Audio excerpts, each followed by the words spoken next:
Civil courts में civil case दायर करने के लिए, सिविल केस को कंटेस्ट करने के लिए कोर्ट फीस का देना ज़रूरी होता है। बगैर कोर्ट फीस दिए सिविल केस आप नहीं लड़ सकते। क्रिमिनल केसेस में कोर्ट फीस देने की आवश्यकता नहीं होती।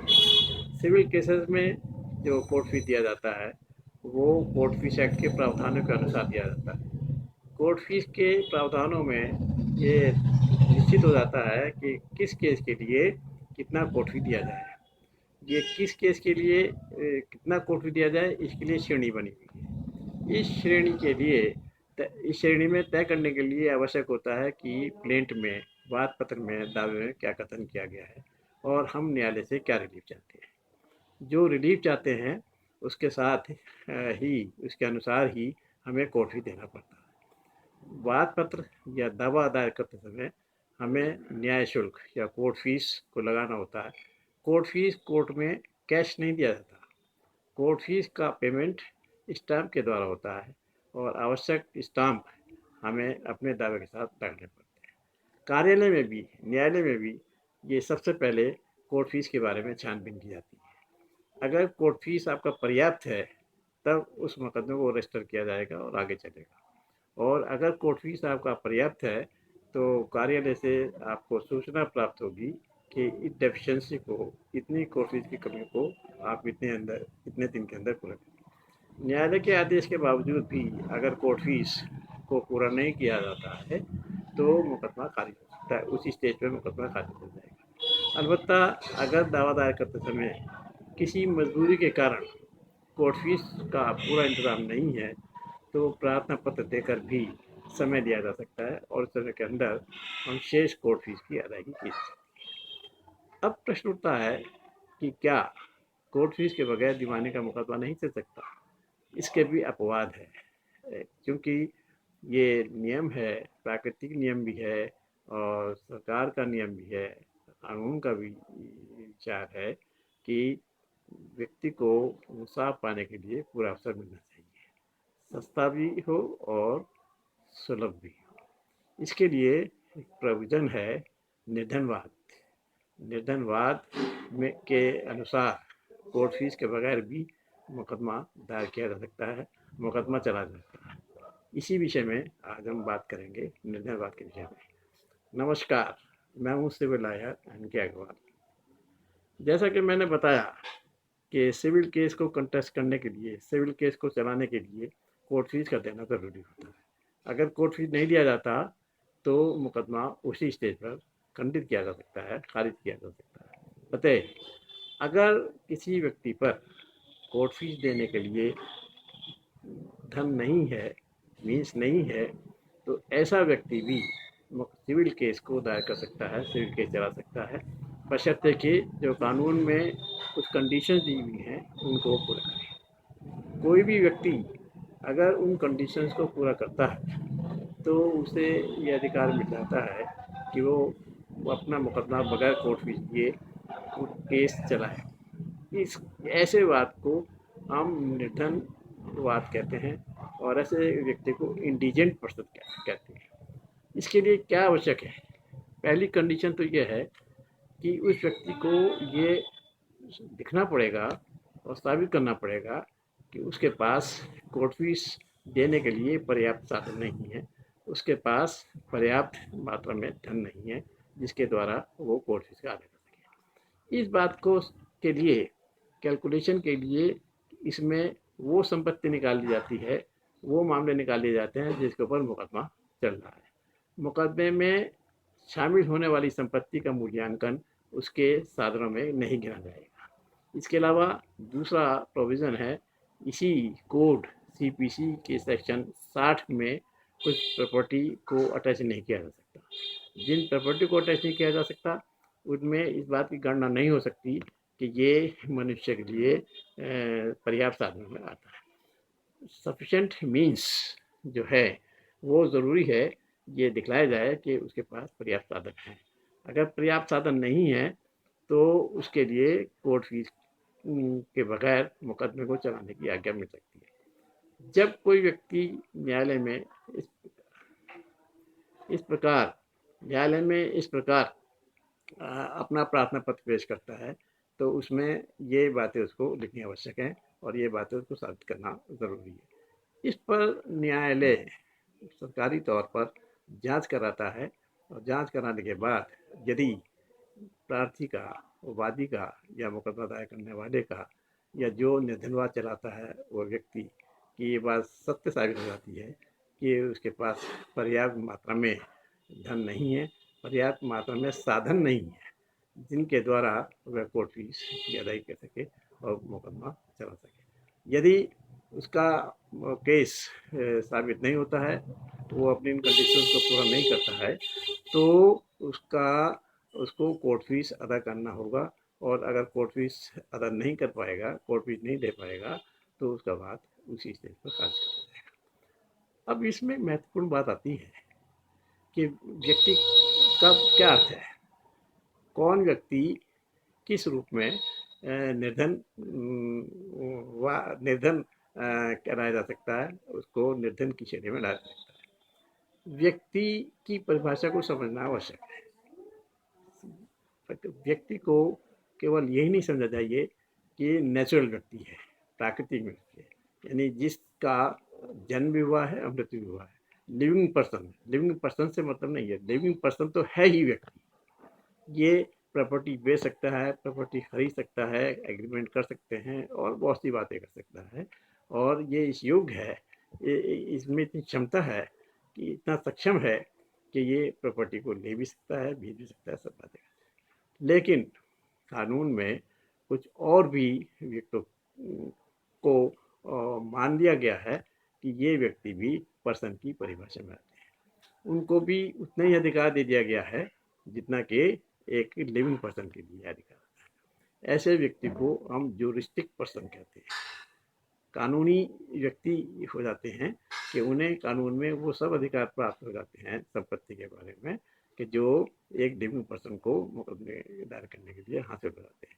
तो ऐसी परिस्थिति में अगर कोई लिविंग पर्सन के अलावा कोई ज्यूरिस्टिक पर्सन है तो वह भी मुकदमा कर सकता है और निर्धनवाद के लिए भी प्रावधान कर सकता है। ज्यूरिस्टिक पर्सन का उदाहरण मैं देता हूँ कि जैसे कि एक संस्था है, संस्था में कोई एक मतलब बॉडी कोई व्यक्तियों का एक ग्रुप है, उस ग्रुप को मुकदमा दायर करने के लिए न्यायालय में कानून ने कुछ शर्त रखी हैं। उन शर्तों के अधीन वो ग्रुप फर्ज कीजिए एक रजिस्टर्ड बॉडी है या कानून के प्रावधानों से उसको मुकदमा दायर करने की अनुमति है, तो उसको भी मान लिया जाता है कि ये एक ज्यूरिस्टिक पर्सन है। इसके अतिरिक्त संस्थाएं हैं और बहुत सी चीज़ें हैं जिनको हम कृत्रिम रूप से माना जाता है कि ज्यूरिस्टिक पर्सन है, जिनको कानूनी तौर पर मुकदमा दायर करने का अधिकार है। अगर ये व्यक्ति भी साबित हो जाते हैं कि ये निर्धन हैं और इनके पास पर्याप्त मात्रा में साधन नहीं है और ये कोर्ट फीस अदा नहीं कर सकते हैं, तो इनको भी निर्धनवाद चलाने के लिए आज्ञा प्रदान की जा सकती है। एक और महत्वपूर्ण बात है कि ये आवश्यक नहीं है कि जो व्यक्ति मुकदमा योजित करता है वही निर्धन साबित हो जाए। अगर कोई व्यक्ति किसी व्यक्ति की ओर से मुकदमा दायर करता है और वो प्रार्थना करता है कि उसको निर्धनवाद चलाने की आज्ञा दे दी जाए, तो उस व्यक्ति की निर्धनता को देखा जाएगा जिसके लिए वो मुकदमा दायर किया जा रहा है। इसको मैं एक उदाहरण से समझाता हूँ कि माइनर है, नाबालिग है, उसकी ओर से अगर कोई उसका गार्जियन या उसका वाद मित्र मुकदमा दायर करता है, सिविल केस लड़ाता है और निर्धन होने के लिए प्रार्थना पत्र देता है, तो भले ही मुकदमा चलाने वाला व्यक्ति, भले ही वो गार्जियन कितना ही धनाढ्य क्यों ना हो, कितना ही पर्याप्त साधन वाला क्यों ना हो, ये उसकी गणना नहीं होगी, बल्कि उस माइनर की पोजीशन देखी जाएगी कि वो माइनर वास्तव में कोई प्रॉपर्टी उसके पास है या नहीं है, या उसके पास पर्याप्त साधन है या नहीं है। अगर माइनर के पास पर्याप्त साधन नहीं है तो बिला लिहाज इसके कि जिस गार्जियन ने, जिस व्यक्ति ने मुकदमा दायर किया है उस पर काफ़ी साधन है, पर्याप्त धन है, कोर्ट फीस अदा कर सकता है, लेकिन उसको निर्धनवाद दायर करने की आज्ञा प्राप्त जाएगी। एक दूसरा उदाहरण और देता हूँ। जैसे कोई व्यक्ति पागल है, पागल व्यक्ति की तरफ से भी मुकदमा दायर होता है उसकी ओर से भी गार्जियन नियुक्त होते हैं। उन गार्जियन भी अगर उस पागल की ओर से व्यक्ति निर्धन वाद चलाने की याचना करते हैं, तो उस पागल की हैसियत देखी जाएगी, उस पागल की पर्याप्त साधन देखे जाएंगे, और उस पर्याप्त साधन देखने के बाद ही ये निष्कर्ष निकाला जाएगा कि उस व्यक्ति को निर्धन वाद चलाने की आज्ञा दी है, नहीं दी है। फर्ज कीजिए एक पागल के नाम 100 बीघा ज़मीन है, उससे उसको आमदनी होती है, उससे उसको खेती का काफ़ी फ़ायदा होता है, तब उसके पास पर्याप्त साधन माने जाएंगे। और उसका गार्जियन यदि मुकदमा दायर करना चाहे निर्धनवाद का, तो ये वो निर्धनवाद नहीं चला सकता, क्योंकि उस पागल की स्थिति, उस पागल की पोजीशन पे ये देखा जाएगा कि उसके पास पर्याप्त साधन है, उसके पास सोर्स ऑफ इनकम काफ़ी है, खेती है, उससे पर्याप्त आमदनी है। तो मेरा कहने का तात्पर्य ये है कि यहाँ पर केवल ये देखना है कि उस व्यक्ति जिसके विरुद्ध, जिसके बिहाफ पर, जिसके लिए मुकदमा दायर किया जाता है, उसी की पोजीशन को देखा जाएगा। अगर कोई व्यक्ति अपने स्वयं के लिए करता है निर्धनवाद चलाने के लिए, तो उसकी स्वयं की पोजीशन देखी जाएगी। अगर कोई व्यक्ति दूसरे के लिए वाद योजित करता है, तो उसकी उसकी पोजीशन देखी जाएगी, ना कि स्वयं की। एक तीसरी और एग्जाम्पल देता हूँ, holder of power of attorney. कोई व्यक्ति किसी व्यक्ति को पावर अटॉर्नी देता है कि वो मेरी तरफ से मुकदमे को योजित करे और मुकदमे को चलाए, तब वो व्यक्ति अगर वास्तव में निर्धन है, उसके पास पर्याप्त साधन नहीं है, जिसने पावर ऑफ अटॉर्नी लिखी है, तो holder of power of attorney का धारक मुकदमे को दायर करके प्रार्थना पत्र दे सकता है कि उस व्यक्ति को निर्धन घोषित कर दिया जाए, उसके पास पर्याप्त साधन नहीं है। तो उसमें ये नहीं देखा जाएगा कि जिसके हक में पावर ऑफ अटॉर्नी लिखी है वो उस पर पर्याप्त साधन है या नहीं, बल्कि वो देखा जाएगा कि जिसके पास, जिसने पावर ऑफ अटॉर्नी लिखी है, उसके पास पर्याप्त साधन है नहीं। अगर उसके पास पर्याप्त साधन नहीं है, तब ये उसको निर्धनवाद में योजित करता है। इसी कड़ी का एक महत्वपूर्ण भाग है जिसके लिए मैं आपके सामने रख रहा हूँ कि आइडल, मूर्ति, भगवान की मूर्ति, देवी देवताओं की मूर्ति। क्या देवी देवताओं की मूर्ति को हम पर्सन कह सकते हैं? कि जो प्रतिमा है, आइडियल है, आइडल है, क्या हम इनको प्रतिमा कह सकते हैं? तो इंसान, व्यक्ति कह सकते हैं? क्या इनकी तरफ से मुकदमा दायर हो सकता है? यदि हाँ, इनकी तरफ से मुकदमा दायर हो सकता है, तो दूसरा प्रश्न उठता है कि क्या हम इनको भी निर्धनवाद की श्रेणी में ला सकते हैं? क्या हम ये कह सकते हैं न्यायालय से कि इनके पास भी कोई संपत्ति नहीं है, इनके पास भी कोई पर्याप्त साधन नहीं है, इनको भी निर्धनवाद में परिवर्तित करते हुए मुकदमे को, वाद को चलाने की आज्ञा प्राप्त की जाए? मूर्ति या डेटी किसी देवी देवता की है, मंदिर में या और ट्रस्ट में या चैरिटीज इंस्टीट्यूशंस में बहुत मंदिर में मूर्ति लगी हुई है, और ये सुना है, ये देखा भी जाता है, कहा भी जाता है कि इस मंदिर के पास बहुत प्रॉपर्टी है, इस मस्जिद के पास बहुत प्रॉपर्टी है। तो क्या ये मंदिर या मस्जिद प्रॉपर्टी धारक हैं? मेरा क्वेश्चन ये है। और क्या इनको हम व्यक्ति की श्रेणी में ला सकते हैं? और क्या ये मंदिर के नाम से या मस्जिद के नाम से मुकदमा दायर कर सकते हैं? मेरा और कानून का मत कहना है कि नहीं। मंदिर में जो मूर्ति स्थापित है, जो प्रतिमा है, उसी को हम एक लिविंग पर्सन की श्रेणी में ला सकते हैं।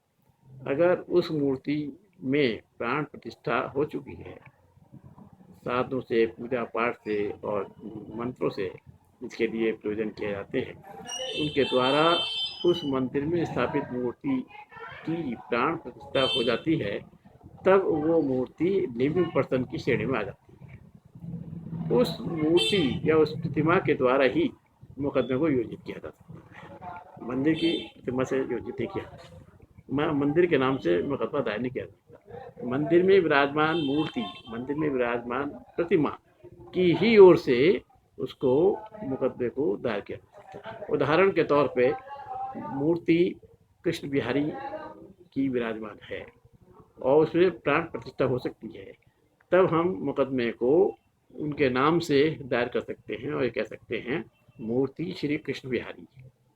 स्थापित इतना विराजमान फला फला मंदिर। तो इसलिए मूर्ति आइडल को अगर पुराण प्रतिष्ठा प्राप्त हो चुकी है तो वो एक लिविंग पर्सन की श्रेणी में आ जाती है और उसको भी मुकदमा दायर करने की, बात जलाने की कोशिश प्राप्त हो जाती है। अब प्रश्न ये है कि क्या आइडियल, क्या वो देवी देवता की प्रतिमा निर्धन बात चला सकती है? क्या वो उसके द्वारा प्रार्थना पत्र दिया जा सकता है कि उसके वो निर्धन है, उसके पास कोई संपत्ति नहीं है, उसे मुकम्मल चलाने की आज्ञा दी जाए? फर्ज के लिए मैंने मुकदमा दायर किया है मूर्ति शिवजी महाराज, और मैंने प्रार्थना पत्र में कहा है कि मूर्ति शिवजी महाराज के पास कोई संपत्ति नहीं है, कोई पर्याप्त साधन नहीं है जिसके द्वारा कोर्ट फीस अदा की जा सकती है। कानूनी तौर पे मेरा ये क्लेम सही है कि मूर्ति विराजमान, मूर्ति श्री शिवजी महाराज को मैंने कहा है कि ये प्राण प्रतिष्ठित है और ये लिविंग पर्सन की तरह है, इसलिए इन्हें वाद विवादित करने का अधिकार है। परंतु ये क्या निर्धन कहे जा सकते हैं? क्या ये विदाउट मीन्स कहे जा सकते हैं? क्या इन्हें निर्धन बात चलाने की आज्ञा दी जा सकती है? ये हमने भी प्रार्थना पत्र दिया है कि इनको निर्धन बात चलाने की आज्ञा दी जाए, और ये कहा कि इन मूर्ति के नाम, इन प्रतिमा के नाम किसी प्रकार की कोई संपत्ति नहीं है, कोई पर्याप्त साधन नहीं है जिनके द्वारा कोर्ट फीस अदा की जा सके। दूसरी तरफ से ये आपत्ति आई है कि स्वयं शंकर भगवान यक्षी जी महाराज खुद संसार के स्वामी हैं, सारा संसार उनसे मांगता है, तो हमें क्या हैसियत है, हमें क्या अधिकार है, या न्यायालय को क्या अधिकार हो सकता है कि वो निर्धन को घोषित करे या ये घोषित करे कि उनके पास कोई प्रॉपर्टी नहीं है, उन्हें बात करने का अधिकार है। ये मामला, इसका मैंने जवाब देते हुए कहा कि हमने मुकदमा भगवान शिव जी महाराज के विपरीत नहीं किया। वो तो एक अंतर्दृश्य है, अंतर्यामी है, वो अदृश्य है, उनके पास जो भौतिक रूप से संपत्ति है वो अदृश्य है, वो दिखाई नहीं देती। वो किसको क्या देते हैं क्या नहीं देते ये एक अलग विषय है जो यहाँ भौतिक संपत्ति से मतलब है। और हमारा कहना केवल इतना है कि जो मूर्ति है, जो प्रतिमा है भगवान शिव की, उस प्रतिमा के पास कोई संपत्ति नहीं है, कोई भौतिक जमीन नहीं है, कोई भौतिक साधन नहीं है। इसलिए ये देखना है कि क्या इस प्रतिमा के पास कोई भौतिक साधन है, कोई पर्याप्त साधन है जिनके द्वारा वो कोर्ट फीस को अदा कर सके। ये मामला अभी न्यायालय में विचाराधीन है। अगर आप इस वीडियो से इस वीडियो को लाइक करते हैं और समझते हैं कि क्या होना चाहिए, तो आप इसमें अपना कमेंट ज़रूर करें और आप इस वीडियो को ज़रूर सब्सक्राइब करें। Thank you very much.